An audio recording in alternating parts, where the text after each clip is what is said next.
but wasn't willing to discard them, didn't want to discard them, didn't even know I was in terrible relationships. You don't know you're in a bad relationship. You just think you're in a normal relationship because all your friends have the same problem until you're in a normal relationship that has deep emotional intimacy instead of the... Well, there goes the classic, here's the church and here's the steeple.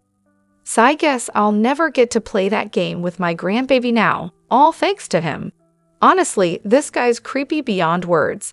Open the doors and watch all the wives run for the hills. Classic. I couldn't help but notice how he somehow tied this whole finger intertwining, deep intimacy thing into a rant about Fast and Furious. Yeah, because those two topics are definitely related. What a gem. He's vile. Just disgusting. I'm honestly surprised he didn't take it a step further and stick his finger in his other hand's hole. That's clearly what he was hinting at. She must be incredible in bed, right? I mean, that's the only thing that explains it. We've got so much to dive into today, so let's not waste any time. Let's jump straight into it. Hey everyone, what's up? It's Elena here, and welcome back to my channel. Reality Nexus X. Kody's performance, or lack thereof, has definitely been the subject of some very entertaining speculation. Have you noticed the way he's been talking about physical intimacy lately? It's almost as if he's deflecting the blame. Could it be that he simply can't keep up with 4 wives anymore, and instead of owning it, he just throws it on them? I mean, let's be real. Men do slow down a bit with age, and women, we just get more enthusiastic. Now, I've heard some chatter that his mood swings might be linked to testosterone replacement therapy. I'm not a doctor, so I'm not claiming it's the cause, but it wouldn't surprise me if that's part of the picture. But let's be honest here, Kody's ego is way too inflated for him to ever admit to any ED or hormonal changes. And let's be clear, there's no shame in that. It's a totally natural thing that happens to most people. But Kody would rather point fingers at everyone else for his own insecurities. The F and F stuff he's throwing around, classic Kody.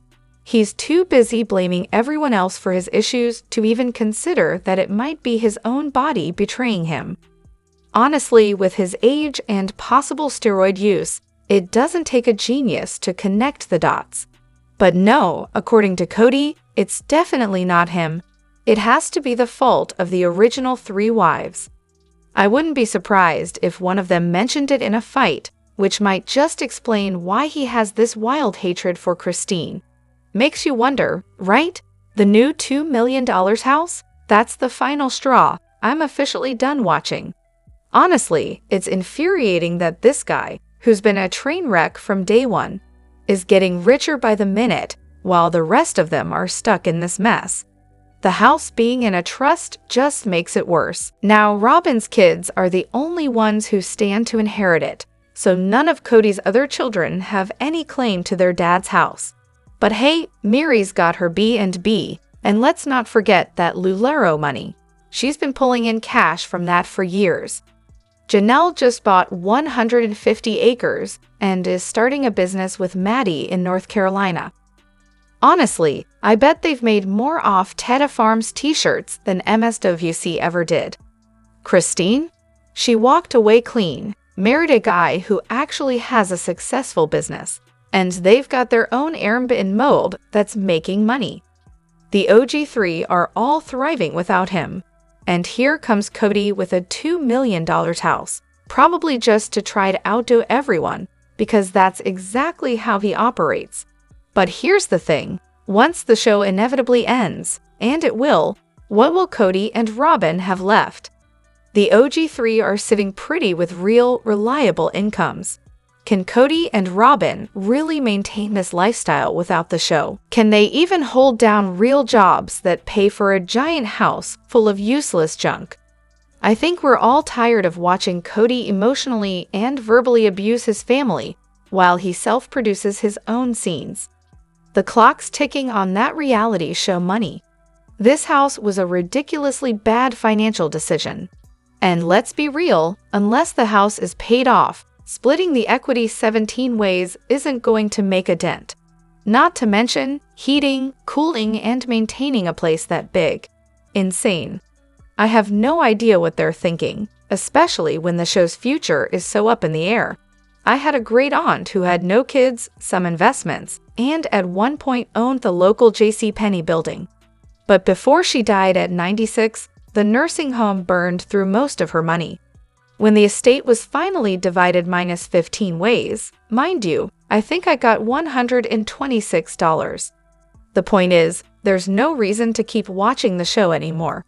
If there's a season 20 with Kody and Robyn still in the mix, I'm out. I'll just watch reality Amanda tear them apart instead. Does Kody seriously not get it? By choosing not to go with Mary to meet with church officials, he basically handed them all the evidence they needed to approve her unsealing application on the grounds of abandonment. Sure, he could have shown up and spun some story about how she had an emotional affair and their marriage was beyond saving. But honestly, at that point, he'd already abandoned her anyway, so it's a pretty weak argument. But if he had gone, maybe, just maybe, he could have tried to twist things in his favor. Instead, he's sitting there, all angry because they accused him of abandonment. Well, yeah, Kody, what did you think was going to happen? He's upset not because of what happened, but because he wasn't prepared for Mary to play the abandonment card and, shocker, make him look bad. Let's be real here. This is all about how Kody is perceived by others. He's a narcissist through and through. Everything is about his image. Oh, and let's not forget how he completely ignored her text when she told him about the petition she filed. Ignoring her was just another way to make it clear he was done with her. Classic Kody move. The cherry on top? His whole men can't abandon their wives in polygamy argument is complete nonsense. The church granted her spiritual release on the grounds of abandonment. Kody, the leadership clearly disagrees with you, but sure, let's keep acting like you're some martyr in this whole situation. It's honestly hilarious at this point. The Brown family, where the drama is as thick as the delusion. Let's break this down with a healthy dose of Occam's razor, shall we? First, Mary. People are coming up with theories that she and Leon are in some dramatic feud, but let's be real, the simplest explanation is probably that Leon just doesn't want to be on camera. People have their reasons for not wanting to be in the spotlight. It's not some deep, twisted family mystery. Now Kody. Oh, Kody. He's always been a walking red flag. But the cameras are finally catching up to what we've all suspected for years. He's an absolute jerk. He's like a textbook case of someone who can be a decent dad when the kids are toddlers and it's all hugs and playtime. But the second they start thinking for themselves and have opinions of their own, he crumbles. Why? Because he's never matured. At all. This isn't a surprise. It was always going to happen. No, the real mystery is why anyone thought this would work in the first place. As for the whole Vegas exit, no, there were no balloon mortgages or some grand financial conspiracy. Kody just gets bored. He's the type of guy who can't stick with anything for more than 5 minutes, and when he's not getting the attention or excitement he craves, he's out the door. The real kicker? He didn't leave for some high-minded purpose, like finding himself.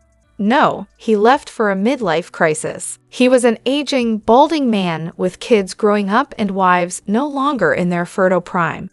His life was spiraling, and instead of dealing with his own issues, he got a convertible, found a younger woman to dote on, and acted like he was the hero of his own personal soap opera. Classic. Then there's this whole mastermind theory about Robyn and Kody pulling strings behind the scenes. Please, these two couldn't mastermind a grocery run. They simply fell in love, or whatever, and got lucky with the timing of the pandemic, which allowed them to live in their little delusional bubble. Kody, in all his glory, couldn't just admit he wanted to bail on polygamy and settle down with Robyn. So in true Kody fashion, he had to drag the whole family through a heap of drama, instead of being honest about what was really going on. But let's be real, neither Kody nor Robyn is clever enough to plot all of this out. It's all just a big mess of emotional immaturity and poor decisions. Kody really thinks this is still his house, huh? Did anyone catch how Mary locked her door right after he barged in like he still lived there? Seriously, the nerve. The way he just strolled up to that door, knowing full well she was about to open it, had me livid. What a controlling, entitled move. It's like he thinks he has some claim to every inch of their lives.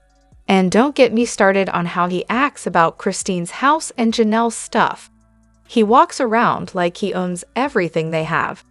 It's honestly wild to watch in the early seasons when he'd say, "My wives aren't subjugated.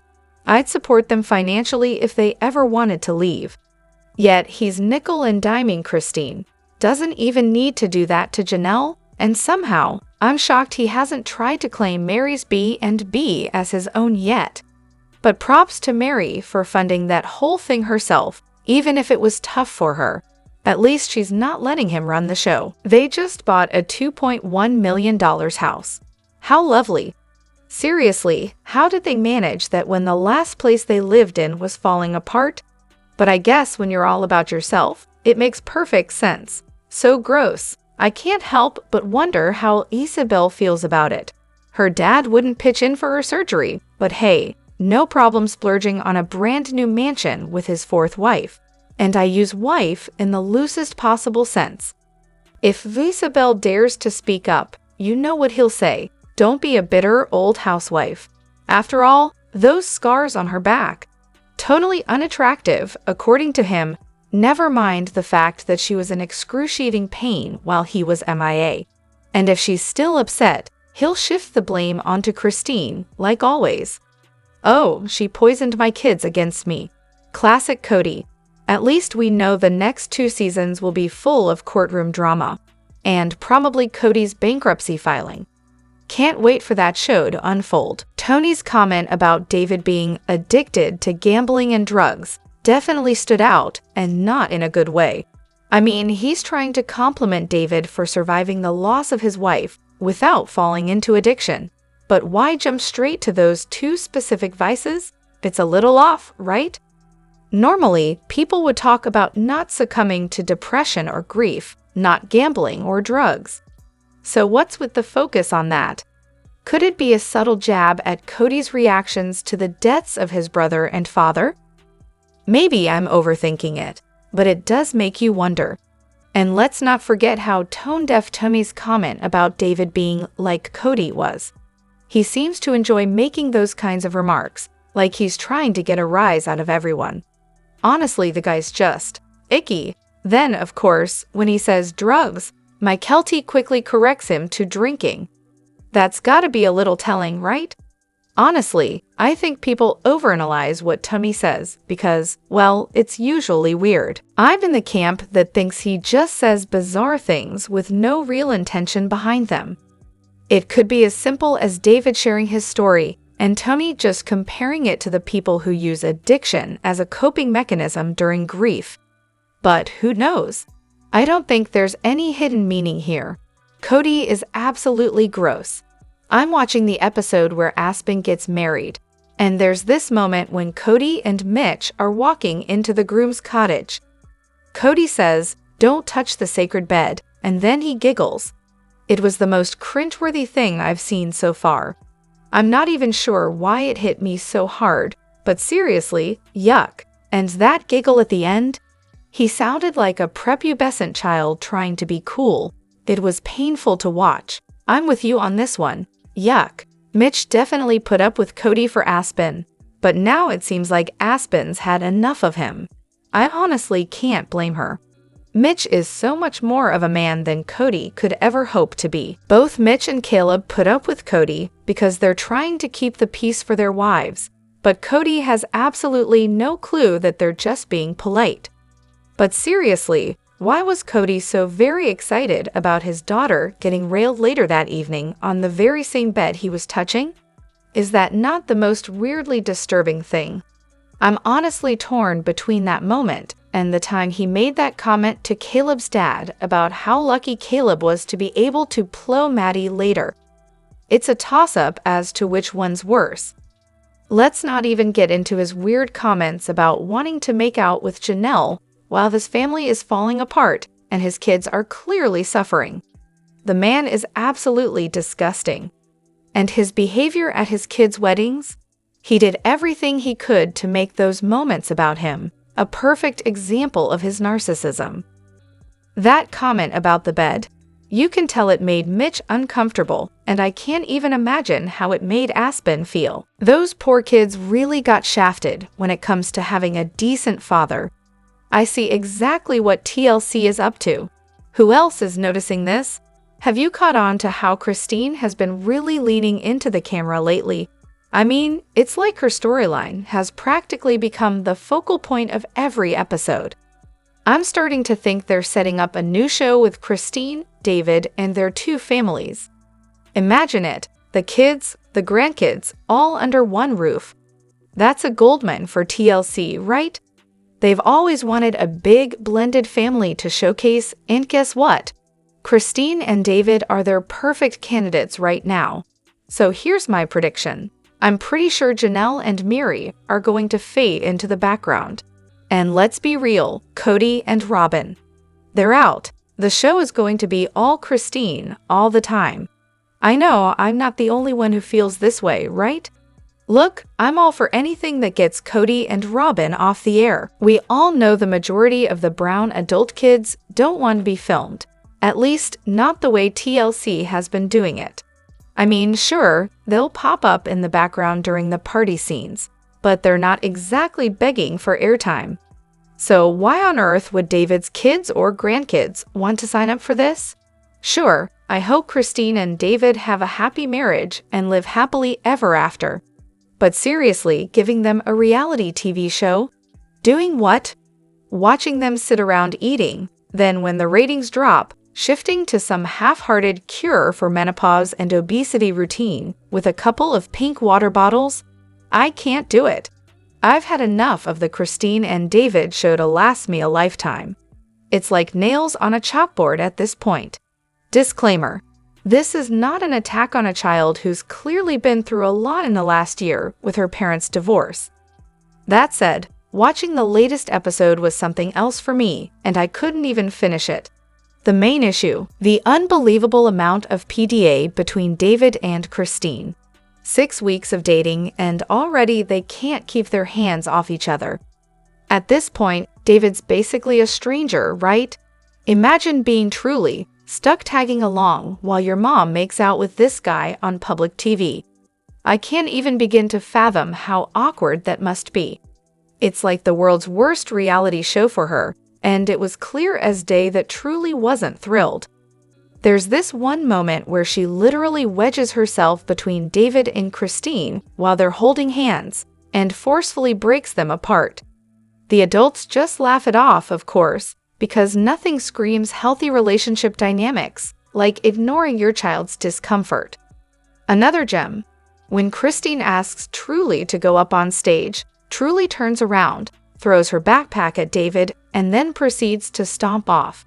Very subtle, truly very subtle. I mean, am I overthinking this? Or does it really seem like Truly's not exactly on board with David and Christine moving forward so quickly? It's almost like watching someone in their first real teenage relationship. Christine's discovered kissing, and now she can't stop doing it in front of her kids. I almost expected her to start writing Mrs. David in her notebook, honestly. When I first watched it, I was a little concerned about Truly's behavior. Honestly, everyone was uncomfortable with the PDA, but Truly's reactions didn't seem to be out of line for a kid. According to reports, including Aspen's, Truly and David supposedly have a good relationship, so maybe I'm reading too much into it. In retrospect, I think Truly's behavior looked less like a protest against David and Christine, and more like an attempt to get attention from David. And honestly, I can't blame her. Christine's public, tum-heavy makeout sessions are something. I mean, be in love, do your thing, but no one, especially not the kids, needs to see that level of PDA on TV. It's just awkward. And let's talk about the wedding special. Before these episodes aired, we had to sit through all of that. Wedding venue tours after only 6 weeks of dating. Yeah, that's totally normal when kids are involved. Christine is acting like a teenager who just discovered what it's like to have a real boyfriend, and it's a little unsettling to witness. What Christine really needed was to sit down with Truly and have an actual conversation about boundaries and affection.